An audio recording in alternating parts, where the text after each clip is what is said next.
So picture this. A conflict breaks out in one region, and suddenly, halfway across the globe, the entire car industry gets turned completely upside down. Sounds like something out of a movie, right? Well, it's exactly what happened. This is the story of how a war in the Middle East didn't just send gas prices through the roof, it put China squarely in the driver's seat of the global auto market. So let's get into it. Okay, so the big question we're tackling is this.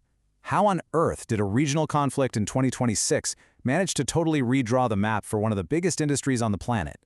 To really get it, we need to rewind just a little, to see what things looked like right before everything kicked off. Here's something you've got to understand. This crisis didn't happen in a vacuum. A huge power shift was already happening. I mean, by 2025, China's BYD had already blown past Tesla to become the world's top seller of pure electric vehicles. So you could say the ground was already shaking. The crisis? That was the earthquake. All right, that brings us to our first part, the geopolitical catalyst. And think of it this way. This wasn't the spark that started the fire. It was like someone throwing a whole can of gasoline on it. And things moved incredibly fast. You have a conflict breaking out in late February 2026. Just a couple of weeks later, by early March, the world's most critical oil choke point, the Strait of Hormuz, is blockaded. And boom. Just like that, global energy markets are in total chaos. The impact was immediate, and it was absolutely massive. Just think about that number for a second. 20%. That's a fifth of the entire world's oil supply, just gone from the market in an instant. I mean, calling it a crisis doesn't even do it justice. The head of the International Energy Agency called it the greatest global energy security challenge in history. And you can bet that shockwave was felt immediately at every single gas station around the world. And this is what that shockwave looked like in cold, hard numbers. You've got Brent crude, the global benchmark, skyrocketing from a pretty stable $70 a barrel to over $120. All of a sudden, just driving your regular gasoline car became a huge financial burden for millions of people. And that kind of pain, well, it changes how people think. Permanently. So, this pain at the pump, it did more than just create a crisis. It completely flipped the script on how consumers thought about buying things. Because when people's wallets get hit, their minds change. Fast. And believe me, they change fast. All of a sudden, online car websites saw this huge surge of interest in electric vehicles.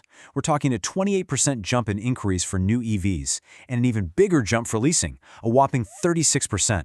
So people weren't just curious anymore, they were actively looking for a way out. But it wasn't just about finding any alternative, it was about finding the smart one. And this brings us to a really key idea that explains this whole shift. It's called value for money consumption. This was already a trend, but the crisis put it into overdrive. Basically, people all over the world started caring a lot more about what they were actually getting for their money. The features, the tech, the quality, and a lot less about the brand name on the front of the car. And we've got the data to prove it. Global consumer spending intention for 2026 just plummeted down to negative 18%. That means way more people were planning to spend less, not more. This wasn't just a little dip, you guys. This was a fundamental reset of spending habits. People were tightening their belts, and they were hunting for value. And really, could you find a smarter choice than this? Just look at the math.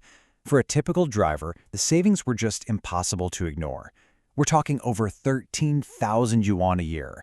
That's almost 2,000 US dollars. The financial case for switching to an EV became incredibly simple and super persuasive. And this created the perfect opportunity. And there was one industry that was perfectly positioned to jump on that opportunity, which leads us to China's EV trump card. I mean, this quote from the Rhodium Group really says it all. Think about this. Even after slapping on massive tariffs and paying for shipping, Chinese EVs were showing up right in Germany's backyard. And they were still cheaper than a comparable car from a local German brand. This wasn't a small advantage, folks. This was a game-changing, fundamental edge. So how do they pull this off? Well, it came down to a strategy you could call high spec at the same price. Just check out this comparison. For what you'd pay for a basic, no-frills Western car, a Chinese EV would come absolutely loaded with features. Stuff that would cost you extra or maybe wasn't even an option on its rivals. This is exactly what that value for money idea looks like in practice, right there on the showroom floor. And the secret ingredient that made all of this possible? It's this.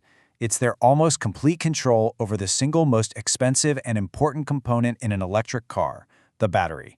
By 2025, Chinese companies were making over 70% of the world's EV batteries.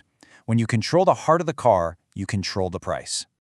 So, you take that massive manufacturing advantage, you add a global crisis, and you throw in a huge shift in what customers want, and what you get is a complete redrawing of the global auto map. And the momentum was just unbelievable. Now look at these numbers from 2025. This is before the oil shock even really hit its peak. Exports of Chinese new energy vehicles had already more than doubled in just 1 year. The crisis was about to turn that explosion into a full-on global takeover. And here's what that takeover looked like in the real world. Take Australia, for example. For decades, it was a market dominated by Japanese brands. But in 2026, China became the #1 source of new cars. Just like that. A decades-old order was just flipped on its head. And it was the same story all across Southeast Asia. In a key market like Thailand, Chinese brands didn't just show up to compete. They completely dominated, grabbing over 75% of the entire EV market. It was a rout. But, getting to the top is one thing. Staying there is a whole different ballgame. This new world order has created a whole new set of challenges, and it's kicking off a new global game. And the road ahead is definitely not easy. You've got massive trade barriers going up. We're talking 100% tariffs in the US, and really steep ones in the EU. Plus, there's a ton of pressure to actually build factories in places like Brazil and Thailand, to move from just exporting cars to producing them locally. And what makes this all so complicated is how the Western car makers reacted to everything. See, right before the crisis hit, a lot of them were actually backing away from EVs, saying they weren't profitable enough. Well, experts are now calling that a profound strategic mistake. And you can see why, right? When the oil shock hit and millions of people were suddenly desperate for affordable electric cars, they just didn't have them. They were caught completely flat-footed. So if there's one big thing to take away from all this, it's this. The 2026 energy crisis didn't create this revolution. It was more like a massive, unpredictable accelerator. It took a fundamental shift that was already happening in manufacturing, in tech, and in what people wanted, and it just slammed its foot on the gas. Which brings us to one last big question to think about. For so long, we've talked about the future of the car in terms of tech, what powers it, how it drives itself. But maybe the real story isn't just about batteries and software. Maybe the future of the car is actually geopolitical.